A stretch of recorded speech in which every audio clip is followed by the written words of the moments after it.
तो दोस्तों शुरू करते हैं आज के फ्रंट न्यूज। पहली खबर जो आ रही है वो एक बहुत ही ज्यादा इंपॉर्टेंट डिफेंस डील से रिलेटेड है, जहां पर इंडिया और यूएस ने एक बहुत ही बड़ी डील साइन की है, जहां पर 3 बिलियन यूएस डॉलर की एक आउटराइट डील साइन की गई है, यानी डायरेक्टली ऑन कैश पेमेंट पे इंडिया चीजें खरीदने वाला है। और ये है 30 MQ-9 रीपर और प्रेडेटर बी ड्रोन्स खरीदने के लिए। तो दोस्तों यहाँ पर इंडियन डिफेंस सिक्योरिटी एस्टेब्लिशमेंट द्वारा ये अनाउंसमेंट की गई और जो नेवी है उन्होंने इस डील के ब्यूरोक्रेटिक प्रोसेस को संभाला। तो दोस्तों ये बहुत ज़्यादा ज़रूरी इसलिए है क्योंकि अगर आप लोग डिफेंस इक्विपमेंट के बारे में थोड़ा जानते हो तो ये जो दोनों ड्रोन्स है MQ-9 और प्रेडेटर बी, ये बहुत ही ज़्यादा सक्सेसफुली प्रूवन ड्रोन्स है। दुनिया के मतलब मोस्ट एडवांस ड्रोन्स ही आते हैं जो यूएस बनाता है, और हमारे जो एनिमीज़ है या आसपास के हमारे बहुत ख़राब वाले नेबर्स है उनसे डील करने के लिए करेंटली इंडिया को इन ड्रोन्स की बहुत ही ज़्यादा ज़रूरत है, क्योंकि कहीं ना कहीं पर पिछले कुछ समय से हमें देखने मिल रहा है कि चाहे वो ड्रोन्स के जरिए स्मगलिंग होना हो, बॉम्ब अटैक्स वगैरह होना हो, एमिनेशन होना हो, ये सब चीज़ें हो रही है। वो ऑब्वियसली नॉर्मल ड्रोन से हो रही है,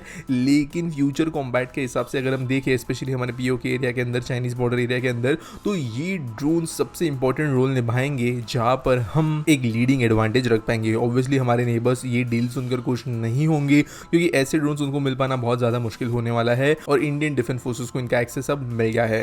अगली खबर दोस्तों जो आ रही है वो Uttar Pradesh metro rail corporation से है, जिनके कानपुर मेट्रो के अंदर 2 अचीवमेंट्स लिए गए हैं, जहां पर TBM नाना ने अपना सेकंड ब्रेक थ्रू अचीव कर लिया है 750 मीटर टनलिंग करने के बाद। और ये जो टनलिंग हुई वो चुन्नीगंज सेक्शन से लेकर नयनगंज सेक्शन के बीच में हुई। इसके अलावा दूसरा जो UPMRC का बड़ा अचीवमेंट हुआ है वो है आगरा मेट्रो के लिए, जहां पर एक रैम्प कनेक्शन था फतेहाबाद से लेकर ताजमहल स्टेशन के बीच का, वो जो अंडरग्राउंड सेक्शन था इस रैम्प के बाद वो भी कंप्लीट हो गया है। तो UPMRC के लिए 2 बड़ी अचीवमेंट्स। अगली दोस्तों जो खबर आ रही है वो है गोदरेज प्रॉपर्टी से रिलेटेड, जिन्होंने 7.744 एकर्स ऑफ लैंड खरीदा है कोलकाता के न्यू अलीपुर एरिया के अंदर, और West Bengal infrastructure development corporation limited के साथ में मिलकर ये डेवलपमेंट का काम करेंगे। वैसे दोस्तों यहाँ पर डेवलपमेंट गोदरेज ही करेगा, लेकिन लैंड एक्विजिशन जो है वो इन गवर्नमेंट ऑर्गेनाइजेशंस के थ्रू किया गया है, और प्रोबेबिलिटी ये है कि इस लैंड का इस्तेमाल गोदरेज करेगी एक लग्जरी हाउसिंग प्रोडक्ट बनाने के लिए, जहां पर अप्रोक्सीमेटली 9.8 लाख स्क्वायर फीट का डेवलपमेंट होगा और 1200 करोड़ रुपए का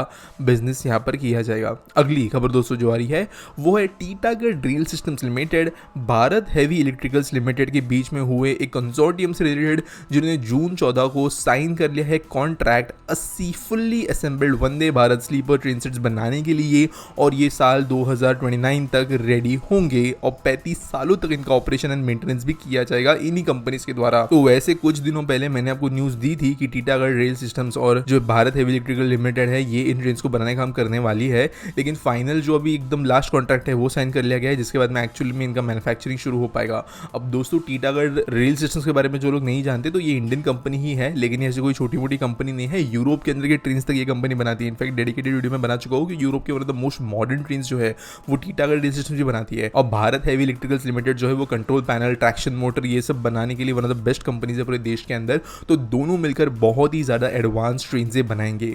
24,000 करोड़ रुपए का ये कॉन्ट्रैक्ट वैल्यू है। मेक इन इंडिया के अंतर्गत ये बनाया जाएगा, यानी ज्यादातर वेंडर्स जो होंगे वो इंडियंस ही होंगे, और जल्दी हमें अगर 2029 तक 80 ट्रेन देखनी है तो 2 से 2.5 साल के अंदर हमें पहले इनिशियल ट्रेन तो देखने मिल ही जाएंगे। अगली दोस्तों जो खबर आ रही है वो है मुंबई से, जहां पर वेस्टर्न एक्सप्रेस हाईवे पर रहने वाले लोगों को आने वाले कुछ और सालों के लिए कंस्ट्रक्शन देखने के लिए मिलेगा, और कभी ऐसे लग नहीं रहा है कि western express highway construction free हो पाएगा, क्योंकि अप्रूव कर दिया है 15.3 किलोमीटर लंबा एक elevated section of highway Mahim और दहीसर के बीच में। तो ये BMC या सिटी का अपना प्रोजेक्ट होने वाला है।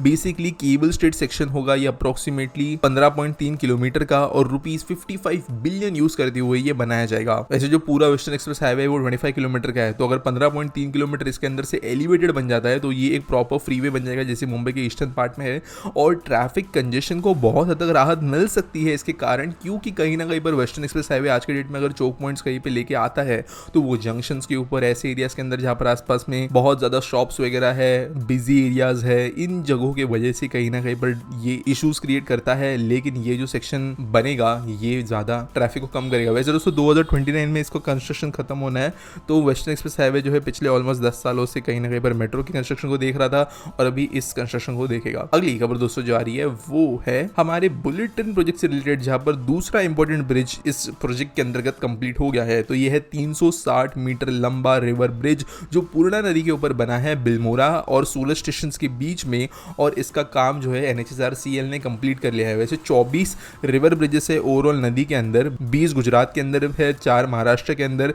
मेजर ब्रिजेस जो है वो वैसे जो नर्मदा नदी है उसके ऊपर बन रहा है। इसके अलावा ये वाला ब्रिज जो भी मैंने बात की वो है मुंबई के ऊपर, मुंबई के अंदर खाड़ी के ऊपर ब्रिज बनेंगे। तो ये सब चीज़ों के हिसाब से जो है काफ़ी इंपॉर्टेंट जो ब्रिजेस इनका काम अभी कंप्लीट होते हुए नजर आ रहा है। अगली दोस्तों जो खबर आ रही है वो है मुंबई मेट्रो लाइन 3 से रिलेटेड, जहाँ पर पूरे के पूरे देश का सबसे लंबा एस्केलेटर लगाने का काम शुरू कर दिया है इसके टर्मिनल 2 स्टेशन के ऊपर। तो दोस्तों मुंबई मेट्रो लाइन 3 एक पूरी तरीके से अंडरग्राउंड लाइन है, सिर्फ एक स्टेशन इसका एड ग्रेडेंट होने वाला है। और ये स्टेशन जो है T2 ये एयरपोर्ट के जो 2 स्टेशन होने वाले हैं उनमें से सेकंड स्टेशन है, जहां पर 19.15 मीटर के 8 एस्केलेटर्स लगाए जा रहे हैं। इसके पहले जो रिकॉर्ड था वो दिल्ली के जनकपुरी वेस्ट स्टेशन का था, जहां पर 15.6 मीटर के एस्केलेटर्स लगाए गए थे। लेकिन अब मुंबई के अंदर देश के सबसे बड़े एस्केलेटर्स हमें देखने मिलेंगे। अगली दोस्तों खबर आ रही है टाटा स्टील और जर्मनी के SMS ग्रुप से रिलेटेड, जिन्होंने एक MOU साइन किया है decarbonisation of steel making process के अंतर्गत। तो बेसिकली यहाँ पर जो इनकी स्टील प्रोडक्शन फैसिलिटीज है उनमें क्या चेंजेस इंप्लीमेंट किए जा सकते हैं कम से कम कार्बन यूज करने के लिए, ग्रीन एनर्जी यूज करने के लिए, अपना पॉल्यूशन आउटपुट कम करने के लिए, ये सब चीज़ों को देखते हुए यहाँ पर एक काम किया जाएगा। जो SMS ग्रुप है उनके पास में एक ईजी मेल्ट टेक्नोलॉजी है, जहाँ पर ब्लास्ट फर्नेस जो यूज होते हैं वो कम CO2 एमिशंस प्रोड्यूस करते हैं, अप्रोक्सीमेटली 50% से कम CO2 एमिशंस प्रोड्यूस करते हैं। ये टेक्नोलॉजी SMS ग्रुप के पास में है और इसी टेक्नोलॉजी का इस्तेमाल करेगा टाटा स्टील अपने पॉल्यूशन को कम करने के लिए। अगली दोस्तों जो खबर आ रही है वो है वेस्ट बंगाल से, जहां पर 30,000 बसेस जो स्टेट के अंदर चलती है, चाहे वो प्राइवेट बस ऑपरेटर्स के द्वारा हो या गवर्नमेंट, उनमें पैनिक बटन्स को लगाने को कंपलसरी किया जाने वाला है। बेसिकली ये एक ऐसा प्रोपोजिशन है जो कि सेफ्टी के हिसाब से ऑब्वियसली किया जा रहा है। वैसे दोस्तों बस ओनर्स एसोसिएशन जो है इन्होंने काइंड ऑफ इस चीज़ को विरोध किया है, क्योंकि अप्रोक्सीमेटली 5,000 रुपये खर्चा है हर एक बस के अंदर ऐसे सिस्टम्स को लगाने के लिए। लेकिन जो पैनिक बटन वाला डिसीजन है वो कहीं ना कहीं पर जरूरी बनेगा, जो ऑलरेडी वैसे दोस्तों कैब सर्विसेज के अंदर कंपलसरी है। अगली दोस्तों जो खबर आ रही है वो है दिल्ली अमृतसर कटरा एक्सप्रेसवे से रिलेटेड, जब पर लुधियाना रोपर एक्सप्रेसवे जो इसका एक फाइनल कंपोनेंट था उसको कंफर्मेशन दिया है NHAI ने, और इसका इनिशियल पैकेज 1 जो है 37.7 किलोमीटर का, उसका 6% कंप्लीशन हुआ है, ऐसा डेट हमें मिला है। तो दोस्तों ये एक ऐसा आप कह सकते हो स्पर है, एक टुकड़ा है एक रोड का जो कि इस एक्सप्रेसवे से कनेक्ट होगा, जिसकी वजह से लुधियाना को भी कनेक्टिविटी मिलेगी इस एक्सप्रेसवे से। और ये क्योंकि काम शुरू हो गया है तो अपने आप में यहाँ के लोगों के लिए एक इंपॉर्टेंट बात है। अगली दोस्तों खबर के बारे में बात करें तो वो है एक हमारे जियो पॉलिटिक्स से रिलेटेड खबर, जहाँ पर इंडिया, नेपाल और बांग्लादेश ने फाइनलाइज कर लिया एक ड्राफ्ट एक ट्राईपार्टाइट पावर ट्रेड अग्रीमेंट के लिए। तो बेसिकली तीनों देशों के अंदर जो बिजली जाती है, पावर जाती है, उसका शेयरिंग, बेचना, खरीदना, ये चीज़ें होने के हिसाब से ये पॉलिसी डिज़ाइन की गई है। और कहा गया है कि आने वाले महीनों के अंदर ये डॉक्यूमेंट साइन भी हो जाएगा। वैसे लॉन्ग स्टैंडिंग डिमांड रही है नेपाल की और बांग्लादेश की कि उनको इंडियन पावर ग्रिड से जोड़ दिया जाए, क्योंकि अपने आप में ये देश इतने केपेबल है नहीं कि वो अपनी खुद की एक पूरी इंडिपेंडेंट पावर ग्रिड बना पाए, जबकि इंडिया का पावर ग्रिड बहुत ज़्यादा केपेबल है। इसको देखते हुए ये अग्रीमेंट साइन किया गया। वैसे दोस्तों इनिशियली ये भी पता चल गया कि 50 मेगावाट हम बांग्लादेश को सप्लाई करने से शुरू करेंगे और धीरे धीरे जैसे नीड्स होती है वैसे वैसे चीज़ों को इंप्रूव किया जाएगा। आज के आस्क पीटी सॉल्व के बारे में बात करिए तो आर्यन रेलवेज पूछते हैं why railways don't use concrete tracks to increase speed. तो देखो यार, सबसे मेन बात पैसों का आता है। कॉन्क्रीट ट्रैक्स जो है वो बहुत ज़्यादा महंगे हैं कंपेयर टू जो बदलास्ट होता है या जो हमारे पत्थर वाले ट्रैक्स होते हैं उनसे। कॉन्क्रीट ट्रैक्स को जो है बनाना ज़्यादा महंगा है, उनको ट्रांसपोर्ट करना महंगा है, उनको मेंटेन करना ज़्यादा महंगा है, उनके अंदर कोई दिक्कत आती है तो उसको सॉल्व करना ज़्यादा महंगा बन के आता है, जिसकी वजह से जितना हमारा 60,000 किलोमीटर प्लस का नेटवर्क है उसके ऊपर इनको लगाना ज़्यादा मुश्किल हो जाएगा। एट द सेम टाइम जो आप कह सकते हो बेनिफिट होता है वो एक लिमिट स्पीड तक ही हो सकता है कॉन्क्रीट ट्रैक्स की वजह से। इसकी वजह से इन चीज़ों को गवर्नमेंट जो है बड़े स्केल पर इंप्लीमेंट करने के पहले बहुत सोचेगी।